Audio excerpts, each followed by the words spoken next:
Hi friends, welcome back to YouTube channel touring bales. ఈరోజు మనం Gandikota. So ఆ place ఎక్కడ ఉంది, ఆ స్పేస్ యొక్క స్పెషాలిటీ ఏంటి తెలుసుకునే ముందుగా మన ఛానల్ సబ్స్క్రైబ్ చేసుకోకపోతే సబ్స్క్రైబ్ చేసుకోండి. చేసుకున్న వాళ్ళంటే మీ ఫ్రెండ్స్ షేర్ చేసి వాళ్ళని సబ్స్క్రైబ్ చేసుకోండి. మేము చేసిన వీడియోస్ కాకుండా మీకు ఏదైనా స్పెసిఫిక్ టూర్ ప్లాన్ కావాలనుకుంటే కింద కామెంట్లో ఆ ప్లేస్ చేయండి, దాని గురించి కంప్లీట్ వీడియో చేసి పోస్ట్ చేయండి. సో అసలు ఈ గండికోట ఎక్కడ ఉందంటే మనకి కడప జిల్లాలో ఉందన్నమాట ఈ గండికోట. సో ఈ గండికోటని గ్రాండ్ క్యానియన్ ఆఫ్ ఇండియా అని కూడా పిలుస్తుంటారు. So Grand Canyon of India అని కూడా పిలుస్తుంటారు అనమాట. సో ఈ ప్లేస్ యొక్క స్పెషాలిటీ ఏంటి అంటే ఇక్కడ మనకి ఆల్మోస్ట్ చాలా మూవీస్ షూటింగ్స్ అయితే జరిగాయి అనమాట. సో ఈ గండికోట ప్లేస్ లో సో మనకి ఏంటంటే చుట్టూరు కొండలు ఉంటాయి అనమాట. రెడ్ కలర్ మౌంటైన్స్ ఉంటాయి. సో ఆ మౌంటైన్స్ మధ్యలో వ్యూస్ అయితే చాలా బ్యూటిఫుల్ గా ఉంటాయి. సో మనకి ఈ గండికోటలో మనం చూడవలసిన ప్లేసెస్ ఏంటి అంటే బేలం కేవ్స్. సో ఈ కేవ్స్ అంటే చాలా పెద్ద కేవ్స్ అనమాట. సో మనకి ఇది ఆల్మోస్ట్ అండర్ గ్రౌండ్ లో ఉన్నట్టు ఉంటుంది కేవ్స్. సో ఈ కేవ్స్ లోపల చాలా బ్యూటిఫుల్ గా ఉంటుంది. మనకి ఫొటోస్ అవి తీయడానికి బాగుంటుంది అనమాట. కొన్ని మూవీస్ షూట్స్ కూడా జరుగుతుంటాయి ఈ కేవ్స్ దగ్గర అట్లాగా.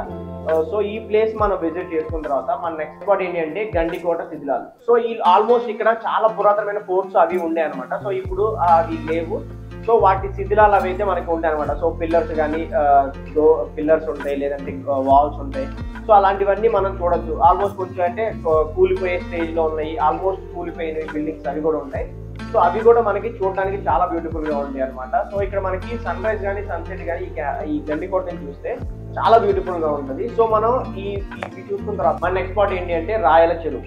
సో ఈ ప్లేస్ యొక్క స్పెషాలిటీ ఏంటి అంటే మనకి పెన్నా నది ఉంటుంది కదా. సో పెన్నా నదిలో ఉండే వాటర్ ని ఈ చెరువులోకి వచ్చేలాగా ప్లాన్ చేసి చెరువుని కన్స్ట్రక్ట్ చేయించారు అనమాట.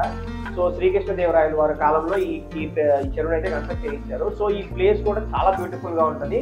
మనకి ఈ చెరువు గట్టున కూర్చొని వ్యూని ఎక్స్ప్లోర్ చేస్తుంటే మాత్రం చాలా బ్యూటిఫుల్ గా చాలా ప్లెజెంట్ గా ఉంటుంది. సో సాయంత్రం టైంలో మనం టైం స్పెండ్ చేయడానికి అయితే ఒక పర్ఫెక్ట్ స్పాట్ అనమాట. సో ఈ గండికోట మొత్తాన్ని మనం తిరిగి చూడడానికి మనకు ఆల్మోస్ట్ 1 డే అయితే కరెక్ట్ సరిపోతుంది. సో 1 డే కంటే ఎక్కువ మనకు అవసరం లేదు. సో 1 డేలో ఈ ప్లేస్ మొత్తాన్ని మనం ఎక్స్ప్లోర్ చేయొచ్చు అనమాట. సో ఇది గండికోట గురించి. ఇలాంటి మరిన్ని ప్లేసెస్ తెలుసుకోవాలంటే మన ఛానల్ ఫాలో అవ్వండి. Please do like, share and subscribe to YouTube channel Touring bells.